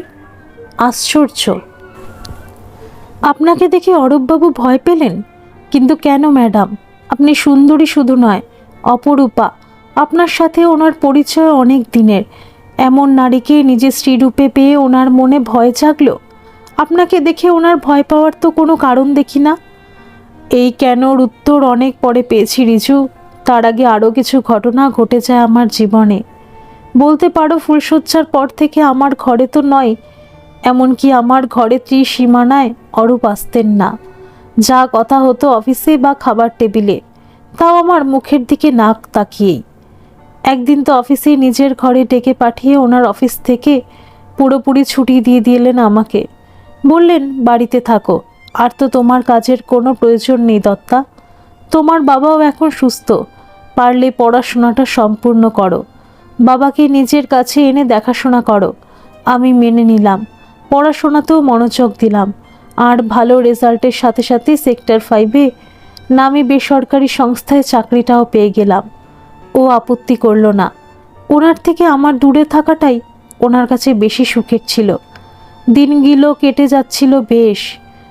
আমি মেনে নিয়েছিলাম যে উনি কখনো আমাকে স্ত্রীর মর্যাদা দেবেন না, যে মর্যাদায় এক নারী এক পুরুষ তাদের দৈহিক সুখ লাভ করে জন্ম দেয় সন্তানের। বুঝলাম আমি ওনার নামমাত্র স্ত্রী। আমি আসলে আমি আশ্রিতা। বাবার মুখ চেয়ে মেনে নিলাম, শুধু বলবো না অত। অর্থ, সুখ, স্বাচ্ছন্দ্য আমাকে লোভী করেও তুলেছিল। সাজগোজ বেশভূষায় আমার আমূল পরিবর্তন আনলাম। অফিসের প্রত্যেকটি পুরুষের লোলুপ দৃষ্টি যে আমার শরীরের বাঁকে বাঁকে খেলে যেহেতু সে বিষয়ে আমি অবগত ছিলাম। অরূপের মতো একজন বৃদ্ধের হাতের ছোঁয়া পাওয়ার চাইতে ওই পুরুষগুলোকে চোখের ইশারায় নাচাতে বেশ আনন্দ লাগতো। ভাবতাম পুরুষগুলো কি বোকা, শুধু শরীর দেখেই মাতাল হয়ে যাচ্ছে। তাহলে আমি যদি ওদের আমার শরীর ছুঁতে দিই তাহলে? কিন্তু আমি যে নিজেই বোকা ছিলাম তা বুঝলাম কিছুদিনের মধ্যেই, আর তার ফলাফল হয়তো অরূপের সুইসাইড। মানে আপনি বলতে চাইছেন আপনি অরূপবাবুকে সুইসাইড করতে বাধ্য করেন? না রিজু, তার সম্পূর্ণ ঠিক নয়, আবার পুরোপুরি ভুলও নয়। ঘটনাটা ছিল অন্য রকম, আর সেটা জানার পর তুমি বুঝতে পারবে অরূপ কেন আমাকে দেখে ভয় পেয়েছিলেন ফুলশয্যার রাতে। বিশেষ প্রয়োজন ছাড়া উনি কেন আমার সাথে কথা বলতেন না? কেন উনি আমার থেকে দূরে থাকতে পছন্দ করতেন, সেসব বলতে গেলে এসে পড়ে আগে চারুর কথা। তোমাকে আগেই বলেছিলাম আমার স্বামী মানে অরূপ সেন প্রথম জীবনে এক বেশ্যার প্রেমে পড়েন। তার পেছনের প্রধান কারণ আমার স্বামীর মা জবা দেবী। অবশ্য কোনো দিন এই বাড়ির কোথাও আমি ওনার মায়ের ছবি বা কোনো স্মৃতিচিহ্ন দেখিনি। শুধু শ্বশুর মশাইয়ের একটি ছবি দেখেছি আমাদের বৈঠকখানা ঘরে। এর কারণ অনেক গভীর। অরূপ তার মৃত্যুর কয়েকদিন আগে একটি চিঠি রেখে যান। সেই চিঠিতে তিনি তার জীবনের এক অন্ধকারময় কাহিনী লিখে রেখে যান। তা পড়েই আমি বুঝতে পারি উনি মানসিক দিক দিয়ে কতটা অসহায় ছিলেন কিশোর বয়স থেকে। আর এই অসহায় লোকটিকে ওনার মা যেভাবে কষ্ট দিয়েছিলেন, কষ্ট দিয়েছিল মনিকা, আর পরিশেষে আমিও নিজের অজান্তেই ওনাকে কষ্ট দিয়ে ফেলেছিলাম। প্রতিটি মানুষের সহ্যের সীমা থাকে, তা লঙ্ঘন করতে হলে অন্তর থেকে মানুষটা ভেঙে যায় এক লহমায়। ওনার ক্ষেত্রেও তাই হয়েছিল। আজও নিজের প্রতি ধিক্কার জানাই আমি আমার কৃতকর্মের জন্য। নিজের অতীত লোকাতে গিয়ে একজন মানসিকভাবে বিপর্যস্ত মানুষকে নতুন করে এত বড় ঘটনার সামনে এনে দাঁড় করিয়েছিলাম যা ক্ষমার অযোগ্য। কিন্তু আমার কিছু করার ছিল না। অতীতের একটা ভুল আমাকে নতুন করে ভুল করতে বাধ্য করেছিল। রিজুর কথাগুলি বলতে বলতে কান্নায় ভেঙে পড়ে দেবদত্তা। কিছু সময় নীরবতা নেমে আসে দেবদত্তা ও রিজুর মাঝে। ছোট্ট নিঃশ্বাস ফেলে চোখের কোণ দুটি আঁচলের প্রান্ত দিয়ে মুছে পুনরায় দেবদত্তা বলতে শুরু করে, যাই হোক সে কথা পরে বলছি, আগে চারুর কথায় আসি। বিয়ের মাস খানেক বাদে হঠাৎ করে এক যুবতী বয়সী আমারই কাছাকাছি এসে উপস্থিত হয় এ বাড়িতে। সোজা আমার শোয়ার ঘরে ঢুকে এসে আমাকে আপাদমস্তক দেখে নিয়ে বলে ওঠে, ও তুমি তাহলে সেই মেয়ে মানুষটা? রূপ তো বেশ, তাই ভাবি ঘাটের মরা বুড়োটা হঠাৎ বিয়ে করলো কেন? শালা আমার মাকে কিছুতে বিয়ে করেনি, কারণ সে বেশ্যা। তাকে নিজের মস্ত বড় বাড়িটাতে বউ করে কখনো নিয়ে আসা যায়? বড়লোক মানুষ, মান সম্মান আছে তো। বেশ্যার পেটে বাচ্চা দিয়ে তাকে মাসে মাসে কিছু টাকা হাতে গুঁজে দিলেই তো হলো। বেশ্যাটাও খুশি আর ওর জন্ম দেওয়া বাচ্চাটাও খুশি হয়ে যাবে। আর তাই তো চলে আসছে বছরের পর বছর ধরে। আমি বেশ অবাক হলাম যুবতীটিকে আমার ঘরে ঢুকে আসতে দেখে, আর তার চেয়েও অবাক হলাম ওর কথাগুলিতে। কি অশ্লীল ভাষা! কে বুড়ো? বেশ্যা মেয়ে মানুষটাই বা কে? আর এই যুবতীটাই বা কে? কারোকে কিছু না বলে ঘরে ঢুকে এসে এমন ভাষা ব্যবহার করছে, আশ্চর্য। বলে উঠলাম, আপনি কে? এসব কি আবোল তাবোল বকে চলেছেন? একটু ভেবে চিনতে কথা বলুন, এটা ভদ্রলোকের বাড়ি। আর আপনার স্পর্ধা কি করে হলো সোজা আমার বেডরুমে ঢোকার? বেরিয়ে যান। তোমার বেডরুম? এটা আমার মায়ের বেডরুম হওয়ার কথা ছিল। উড়ে এসে তুমি জুড়ে বসেছ। আজ আমি চলে যাচ্ছি, তবে খুব শীঘ্রই আমি তোমাকে এই বাড়ি ছাড়া করে ছাড়ব। তবেই আমার নাম চারু। আমার মা পারেনি তার অধিকার ছিনিয়ে নিতে, আমি পারবো। যুবতী যেমনভাবে এসেছিল তেমনভাবেই দ্রুত চলে গিয়েছিল। আমি সেই মুহূর্তে সুজয় কাকাবাবুর কাছে গিয়ে জানতে চাইলাম যুবতীটি কে, ওর সাথে আমার স্বামী অরূপ সেনের কি সম্পর্ক, যা আমার থেকে সম্পূর্ণ লুকিয়ে গিয়েছিলেন অরূপ সেন। তার মানে অরূপবাবুর সাথে ওই যুবতীর মায়ের কোনো সম্পর্ক ছিল, তাই তো ম্যাডাম? রিজুর প্রশ্নে আলতো করে মাথা নেড়ে দেবদত্তা বলে ওঠে, হ্যাঁ ছিল। চারু হলো অরূপের নিজের মেয়ে। সুজয় কাকাবাবু আমাকে যা বলেছিলেন তা হলো অরূপ তখন বছর 21-22-এর যুবক। বাবা আগেই মারা গিয়েছিলেন ওনার, আর মা সুইসাইড করেন। বিশাল সম্পত্তির মালিকানা পেয়ে উনি বেশ অসুবিধায় পড়েন। দুই মামা তখন সম্পত্তি দেখাশোনার দায়িত্ব নেয়, আর উনি বিজনেস। আর এই বিজনেসের কাজেই কোনো এক সময় ট্রেনে করে যেতে গিয়ে আলাপ হয় মনিকা নামে এক বারবনিতার। দেখতে শুনতে ভালো। মনিকার প্রেমে পড়ে যান আমার স্বামী অরূপ। প্রথম দিকে উনি জানতেন না মনিকা বেশ্যা, কারণ মনিকা নিজের আসল পরিচয় লুকিয়েছিল। ও বুঝে গিয়েছিল অরূপের অগাধ সম্পত্তির মালিক। তাই নিজের পরিবেশে কখনো না গিয়ে এই বাড়িটাতেই মনিকা প্রায় দিনই আসা যাওয়া শুরু করেছিল। অরূপের মামারা ব্যাপারটা পছন্দ না করলেও কিছু বলতে পারতো না অরূপকে, কারণ অরূপ অসম্ভব রাগী ও একগুঁয়ে ধরনের। আর ফলাফল তাই হলো। মামাদের তোয়াক্কা না করে মনিকার সাথে শারীরিক মিলনেও লিপ্ত হতে থাকলেন অরূপ। আর তার ফলে মনিকা অন্তঃসত্ত্বা হয়ে পড়ে। বিয়ে করতে চায় অরূপকে, অরূপ রাজিও হন, কিন্তু ওনার মামারা মনিকার বংশ পরিচয় জানতে গিয়ে সত্যটা সামনে এসে পড়ে। আর তখনই অরূপ মনিকাকে বিয়ে করতে রাজি হন না। এই নিয়ে ব্যাপক অশান্তি হয়, কিন্তু অরূপকে কিছুতেই রাজি করানো যায় না। তখন এই সিদ্ধান্তে আসা হয় অরূপ আজীবন বিশাল অঙ্কের টাকা দিয়ে মনিকার ভরণ পোষণের দায়িত্ব নেবেন ও মনিকার গর্ভস্থ সন্তানেরও সব দায়িত্ব তার সারা জীবনের জন্য থাকবে। মনিকা মেনে নেয়। টাকার লোভ তার, অরূপকে না পেলেও টাকাটা তো পাবে সে। আর এভাবেই অরূপ নিষ্কৃতি পান মনিকার থেকে। তারপর তো এত বছর কেটে গেছে, মনিকা মারা গিয়েছে, কিন্তু ওর মেয়ে চারু অরূপের সব সম্পত্তির মালিকানা পেতে চায়। অরূপ ওকে লালন পালন করতে কোনো ত্রুটি রাখেননি। এখন একটি স্কুলের শিক্ষিকাও, কিন্তু তারপরেও ওর একটাই উদ্দেশ্য, অরূপের সম্পত্তির মালিকানা পাওয়া। হঠাৎ করে অরূপ যে আমাকে বিয়ে করে আনবেন তা তো বোঝেনি চারু। এখন ভয় আমি যদি ওকে অরূপের সম্পত্তি থেকে বঞ্চিত করি। ব্যাপারটা সুজয় কাকাবাবুর থেকে পরিষ্কার হতেই বুঝলাম চারুকে এবং তার মূল উদ্দেশ্য কি। আপনি কি চারুকে সমর্থন করলেন, নাকি ওকে সম্পত্তি থেকে বঞ্চিত করার সিদ্ধান্ত নিলেন ম্যাডাম? বাবা রিজু, তুমি তো দেখছি আমাকে পুলিশের মতো জেরা করছো।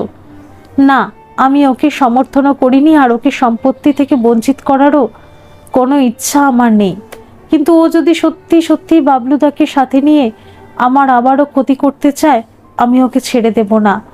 আজ অরূপের মৃত্যুর জন্য খানিকটা হলেও আমি দায়ী, কারণ আমি না বুঝলে বাবলুদা আর চারুর ফাঁদা পাতে ফেলেছি। আর তা ওই বৃদ্ধ মানুষটাকে চরম আঘাত দিয়েছিল, যা তার মা একদিন দিয়েছিল তাকে। ওনার মা? হ্যাঁ, ওনার মা। বলতে পারো অরূপের তার মায়ের সাথে এক পরপুরুষের শয্যা দৃশ্য দেখে ফেলা অরূপকে মানসিকভাবে বিধ্বস্ত করেছিল। তারপর মনিকার মিথ্যার জালে পা ফেলা ও তার পরবর্তীতে আমার সাথে বাবলুদাকে অন্তরঙ্গ মুহূর্তে দেখা ফেলা, এইসব মিলিয়ে অরূপ মানসিক রোগীতে পরিণত হয়েছিল, যার ফল ওনার এমন সিদ্ধান্ত যা ওনার মৃত্যু ডেকে এনেছিল। কি বলছেন ম্যাডাম, ওনার মা? আমি তো ভাবতেই পারছি না। হ্যাঁ, ওনার মৃত্যুর পর ওনার চিঠি পড়ে জানতে পারি অনেক কিছু, আর সেই অনেক কিছুর মধ্যে ওনার আমাকে দেখে ফুলশয্যাটাতে ভয় পেয়েছিলেন কেন, ওনার চোখে মুখে ফুটে উঠেছিল আতঙ্ক, এই সব কিছু জানতে পেরেছিলাম ওই চিঠির পাতা থেকে। উনি যে নিজে মুখে আমাকে বলে যেতে পারেননি ওনার মা কি অবৈধ সম্পর্কে জড়িয়েছিলেন, সে কথা বলতেই তোমাকে এত কথা বললাম। অরূপের বাবা ছিলেন এই বিশাল সম্পত্তির মালিক। তিনি কিন্তু প্রথম থেকেই ধনী ছিলেন না, বিজনেস করে তবেই এত বড় সম্পত্তির মালিক হন। বিয়ে করেন আরও এক ধনী পরিবারের মেয়েকে, কিন্তু তিনি জানতেন না তিনি যাকে বিয়ে করেছেন সেই মহিলা অন্য এক পুরুষকেও ভালোবাসতেন। ফলাফল অরূপ জন্মানোর পর ও অরূপের মা তার প্রাক্তন প্রেমিকের সাথে সম্পর্ক রেখে দিলেন। এরপর হঠাৎ করে অরূপের বাবার মৃত্যু হয় হার্ট অ্যাটাকে। দুঃখের বিষয়, ভদ্রলোক তার জীবদ্দশায় জেনে গেলেন না তার স্ত্রী তার অজান্তেই দিনের পর দিন তার প্রাক্তন প্রেমিকের সাথে শারীরিকভাবে মিলিত হতেন। ভদ্রলোকের মৃত্যুর পর অরূপের মা আর বেশি অপেক্ষা করলেন না, মাস 6 মধ্যেই বিয়ে করেন তার প্রাক্তন প্রেমিককে। তখন অরূপ 11 কি 12 বছরের। বাবার প্রতি অসীম ভালোবাসা ছিল অরূপের। মন্দিরে গিয়ে একজন অন্য লোকের সাথে মায়ের বিয়েটা সে মেনে নিতেও পারে না, আর ফল হয় মারাত্মক। মায়ের তার প্রাক্তন প্রেমিককে স্বামী রূপে পেয়ে ফুলশয্যার রাতে এক ঘরে কাটানো খোলা জানলা পথে দেখে ফেলেন অরূপ। চিৎকার করে ওঠে সেই মুহূর্তে, মা, ওই ছেলেটাকে তুমি কেন বাবার ঘরে ঢুকতে দিয়েছ? ওকে বার করে দাও। ওর মা অর্ধনগ্ন অবস্থায় ঘর ছেড়ে বেরিয়ে আসেন। ছেলে মায়ের মুখের দিকে তাকিয়ে অবাক হয়ে যান। সিঁথিতে সিঁদুর, কপালে লাল টিপ, পরনে লাল বেনারসি, যা আলুথালু। কিছু মাস আগে যে মাকে সে দেখেছে বাবার মৃত্যুর পর সাদা শাড়ি পরতে, কাঁদতে কাঁদতে সিঁদুর মুছে ফেলতে, সেই মায়ের এমন রঙিন সাজ নিতে পারে না কিশোর। পাগলের ন্যায় চিৎকার করতে থাকে। এরপর ওর মা ও দুই মামা মিলে ওকে হোস্টেলে পাঠিয়ে দেয়। সেখানেই মানুষ হতে থাকে অরূপ। তারপর অরূপ যা লিখেছিলেন সংক্ষিপ্ত। ওনার মা সুইসাইড করেন, তার কারণ জানা যায়নি। তবে আন্দাজ করেছিলেন ওনার মাকে ছেড়ে ওনার মায়ের দ্বিতীয় পক্ষের স্বামী অন্য এক নারীকে বিয়ে করে কোথায় চলে যায়। ওনার মা সেই কষ্ট নিতে পারেননি, তাতেই সুইসাইড করেন। তারপর অরূপ যখন হোস্টেল থেকে বাড়ি ফেরেন তখন বাড়ি ফাঁকা। দুই মামার সহায়তায় বিজনেসে মন দেন। আর সেই সময় ওনার জীবনে আসে মনিকা। বলতে পারো মায়ের কাছ থেকে এমন আচরণ, মায়ের ভালোবাসা থেকে সম্পূর্ণ বঞ্চিত হওয়া, এই সব কিছু থেকে নিজেকে বাঁচানোর জন্য যৌবনে পা দিয়ে মনিকাকে আঁকড়ে ধরেন। কিন্তু সেখানেও হতাশ হন মিথ্যা সম্পর্কে জড়িয়ে। অবশ্য এসব ঘটনা তো তোমাকে আমি আগেই বলেছি। বলতে পারো এই হলো অরূপের জীবনের কাহিনী। আর এরপর তোমার মনে নিশ্চয়ই কোনো প্রশ্ন নেই যে কেন উনি আমাকে সিঁদুর রাঙা সিথি নববধূ সাজে সজ্জিত মুখমণ্ডল সহ্য করতে পারেননি ফুলশয্যার রাতে। উনি আমার মুখের মধ্যে ওনার মায়ের ছায়া দেখেছিলেন হয়তো, যা উনি নিতে পারেননি জীবনের শেষ বেলাতে এসে। আরও দুঃখের কি জানো রিজু, উনি আমাকে কোনোদিন ওনার মনের এই গোপন দুর্বলতার জায়গাটা দেখাতে পারেননি। তাই ওনাকে আবারও ঠকতে হয়েছিল, আর তা আমার কাছে। ম্যাডাম, আমি জানি না আপনার জীবন নিয়ে আমার কেন এত কৌতূহল, তবুও বলবো আপনি কখনো এমন কাজ করেননি যা আপনাকে নিজের কাছে ছোট করতে হয়েছে। রিজু, তুমি আমার সবটুকু তো এখনো শোনোইনি। তাতে তোমার ধারণা হয়ে গেল যে আমি এমন কাজ কখনো করতে পারি না যার জন্য নিজের কাছে নিজেই ছোট হই। তবে শোনো, তোমার ম্যাডামের জীবনে আসা সেই রাতের কথা, যে রাতে অরূপকে আবারও হয়তো প্রশ্নের মুখে ফেলেছিল। আর তা হলো মেয়ে জাতটাই হয়তো মন্দ, অসতী চরিত্রহীনা। ম্যাডাম, হ্যাঁ, এটাই সত্য। আমার জীবন নতুন করে আবার আবির্ভাব ঘটেছিল বাবলুদার। সেই আবির্ভাব আমার জীবনে অভিশাপ ছাড়া আর কিছুই ছিল না। আমি যে চারু আর বাবলুদার বিছানো ফাঁদে পা দিয়ে ফেলেছিলাম তা অনেক পরে বুঝতে পেরেছিলাম রিজু। আসলে আমার সাথে বাবলুদার কোনো এক সময় সম্পর্ক ছিল, তা কোনোভাবে জানতে পেরেছিল চারু। এদিকে বাবলুদা বলতে পারো যার জন্য আমার দিদি আত্মহত্যা করেছিল। খানিকটা হলো আমার বাবার মানসিকভাবে ভেঙে পড়া, আর সর্বোপরি আমার আর আমার দিদির দুজনের সাথে ভালোবাসার অভিনয় করে দুজনের শরীর দুটিকে নিয়ে যথেচ্ছ খেলা করে তারপর এক সময় ছিবড়ে করে ফেলে দিয়ে নিজের আনন্দ খুঁজে নিতে অন্য একটি মেয়েকে বিয়ে করা। এসব কিছুর জন্য একমাত্র বাবলুদাই তো দায়ী। কিন্তু বাবলুদা তো যে আমাকে নিয়ে আবার খেলতে আসবে আমি বুঝিনি। আসলে কি জানো, লোভ। সে শারীরিক সুখ লাভের হোক বা ভালোবাসার। আর শরীর বাদ দিয়ে ভালোবাসা কি কখনো সম্ভব রিজু? আমি তো সত্যিই বাবলুদাকে ভালোবেসেছিলাম যৌবনের প্রথম পা দিয়ে, কিন্তু ঠকেছি। তা শুধু আমি কেন, আমার দিদিও ঠকেছে, তবুও আবার ঠকলাম। তবে ঠকে যাওয়া শুধু আমার একার ঠকে যাওয়া হলে হয়তো শান্তি পেতাম, কিন্তু এ ঠকে যাওয়া আমার সাথে সাথে অরূপের ঠকে যাওয়া। ওর তো কোনো দোষ ছিল না, তবুও ওনাকে ঠকতে হলো কেবল আমাকে বিয়ে করে।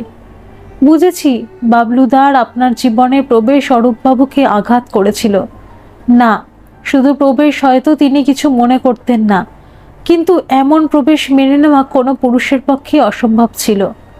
ঘটনাটার সূত্রপাত একদিন দুপুরের দিকে বাবলুদার ফোনটা এলো আমার মোবাইলে। হ্যালো, কে বলছেন? আমি তোমার বাবলুদা বলছি। দেবদত্তা, ফোনটা কেটে দিও না প্লিজ, তোমার সাথে আমার কথা আছে।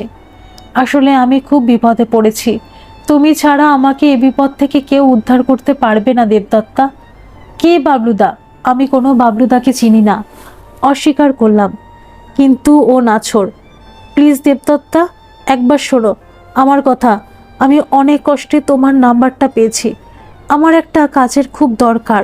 শুনেছি তোমার হাজবেন্ড মস্ত বড় ব্যবসায়ী, কলকাতার বুকে ওনার অফিস। আমাকে একটা কাজের ব্যবস্থা যদি করে দাও, ওনার কোম্পানিতে আমি চিরকৃতজ্ঞ থাকবো তোমার কাছে। হ্যাঁ, আমি জানি আমি অনেক ভুল করেছি, অনেক অন্যায়ও করেছি। আমাকে ক্ষমা করা তোমার পক্ষে অসাধ্য, কিন্তু তুমি বিশ্বাস করো, তোমার দিদিকে আমি কোনো দিন ভালোবাসিনি। ও জোর করে আমার সাথে মিলিত হওয়ার চেষ্টা করত। আমি তোমাকেই ভালোবেসেছি, আজও বাসি।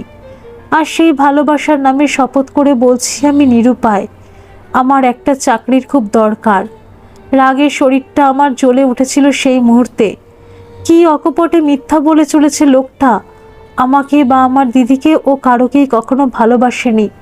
ও যদি আমাদের একজনকেও ভালোবাসতো তাহলে ওকে ক্ষমা করা যেত, কিন্তু তা নয়। ও আমাদের দুই বোনকেই ঠকিয়েছে। দিদি অন্তঃসত্ত্বা হয়েছিল ওর কারণে। অসহায় দিদিটা আমার লজ্জার হাত থেকে বাঁচতে সুইসাইডও করেছিল, তা ওর কারণে। অথচ কি মিথ্যা বলছে।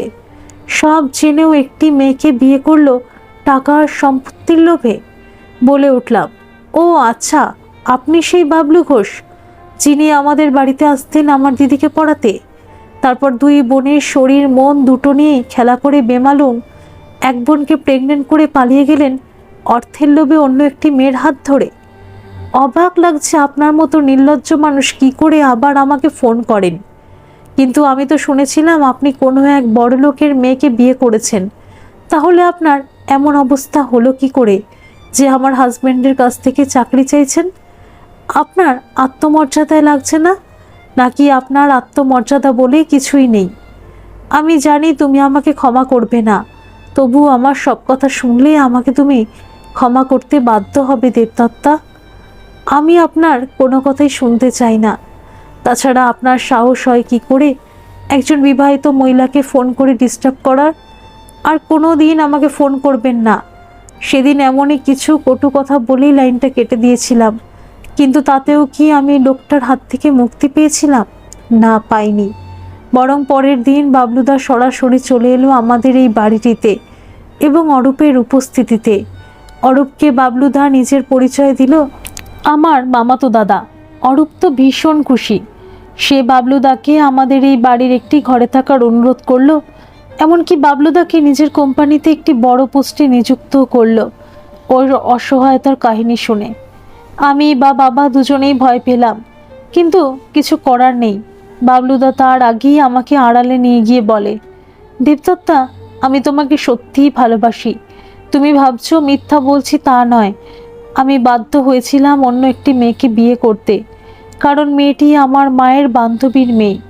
একটা দুশ্চরিত্র ছেলের সাথে সম্পর্কে জড়িয়ে পড়ে। মা বলেন বিয়েটা করে মেয়েটাকে বাঁচা, অগাধ সম্পত্তি ওদের। মেয়েটা ওই ছেলেটিকে বিয়ে করলে ও তো নিজের সর্বনাশ করবে, সাথে আমার বান্ধবীরও।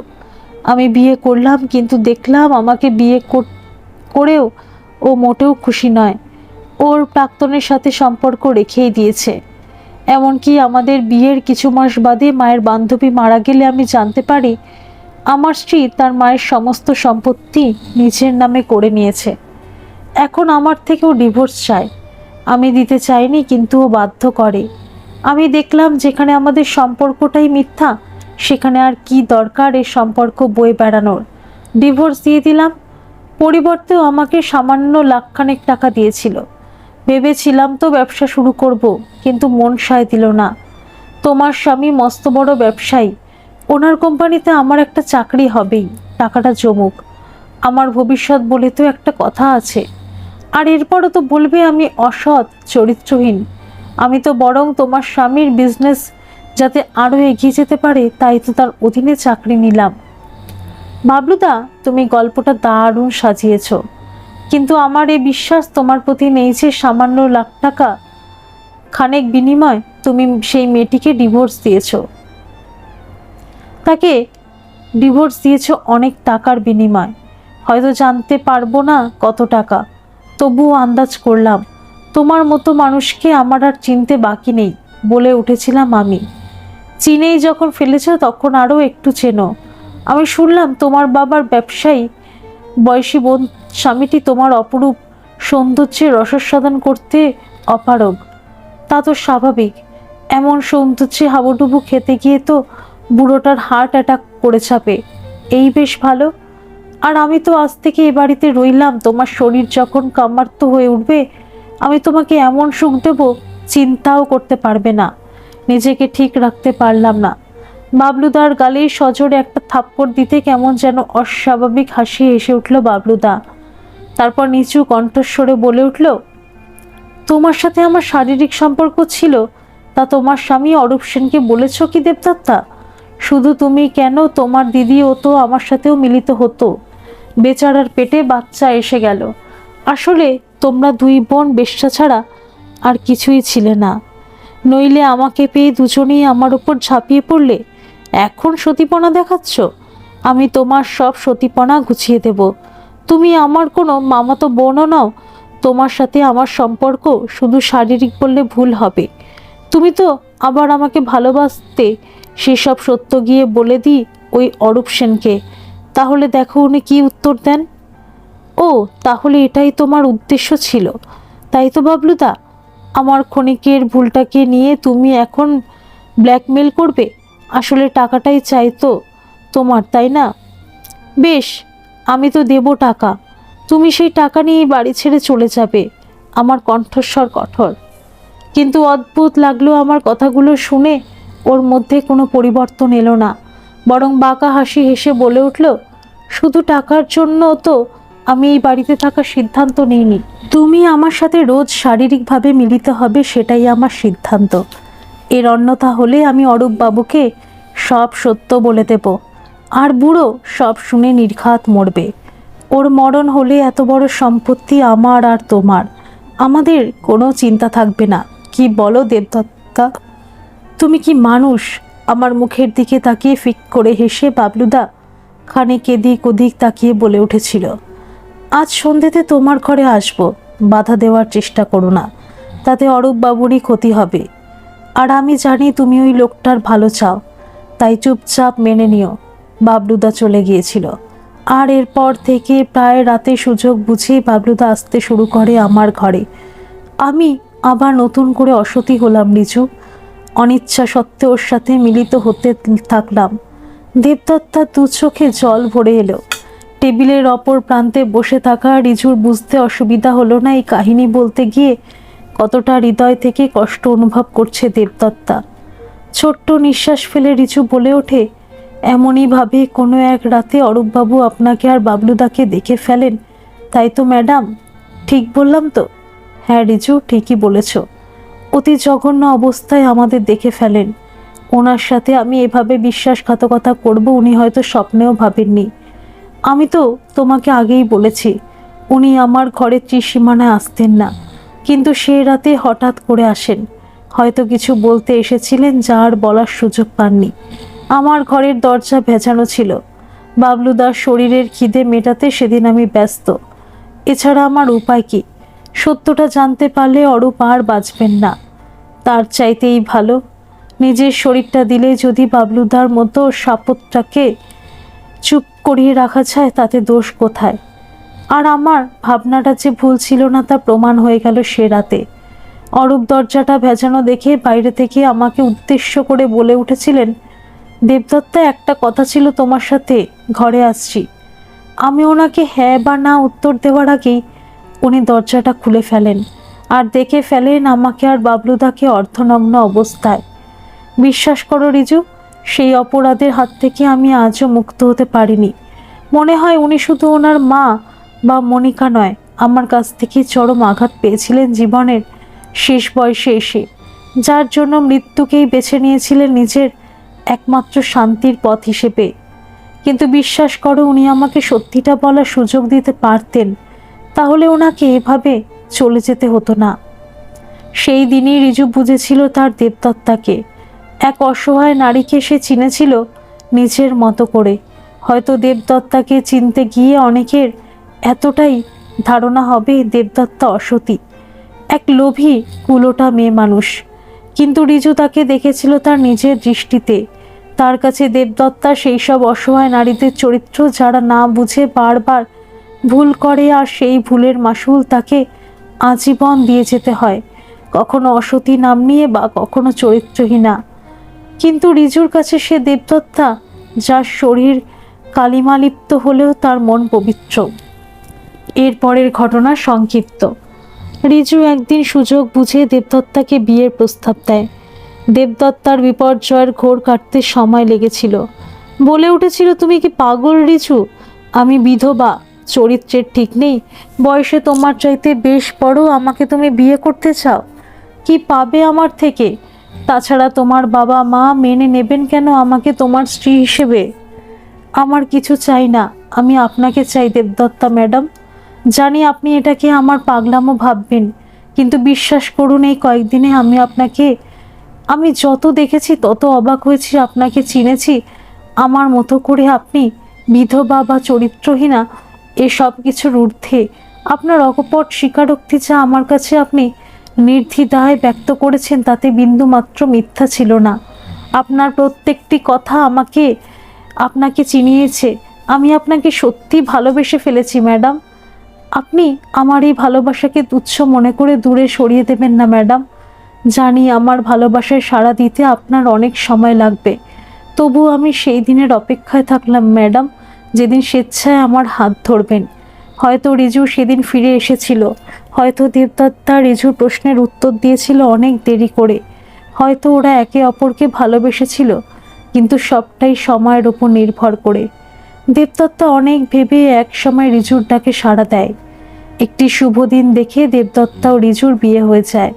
রিজুর বাবা অক্ষয় বাবু বা রিজুর মায়ের পক্ষে এই বিয়ে মানতে সময় লাগে বেশ কিছুদিন, কিন্তু সন্তানের সুখের কাছে তাদের বংশ পরিচয় বা ইচ্ছা অনিচ্ছাকে বড় ছোট মনে হয়। তারা মেনে নেন দেবদত্তাকে, ছেলের সুখ যে দেবদত্তার মধ্যেই। রিজুর সাথে বিয়ের পর দেবদত্তা অরূপের উইল অনুযায়ী নিজের প্রাপ্ত সম্পত্তির বেশিরভাগটাই চারুকে দিয়ে দেয়। দেবদত্তা নিজের জন্য রেখে দেয় তার নিজের ঘরটুকু। চারু মেনে নেয় দেবদত্তার দেওয়া সম্পত্তির অংশ, কারণ চারু বুঝেছিল দেবদত্তা তাকে ইচ্ছে থাকলে সম্পত্তি থেকে বঞ্চিত করতেই পারত। কারণ বাবলু ঘোষকে অরূপ সেনের বাড়িতে আনা, দেবদত্তাকে দিনের পর দিন ভয় দেখিয়ে ব্ল্যাকমেল করানো, এই সবটুকুই তারই নির্দেশ অনুযায়ী করেছিল বাবলু। তা দেবদত্তা পরে জেনেছিল। চারু কোনোভাবে জেনেছিল দেবদত্তার সাথে বাবলুর কোনো এক সময় সম্পর্ক ছিল। বাবলুর স্ত্রী বাবলুকে ফাঁকি দিয়ে অন্য পুরুষের হাত ধরেছে।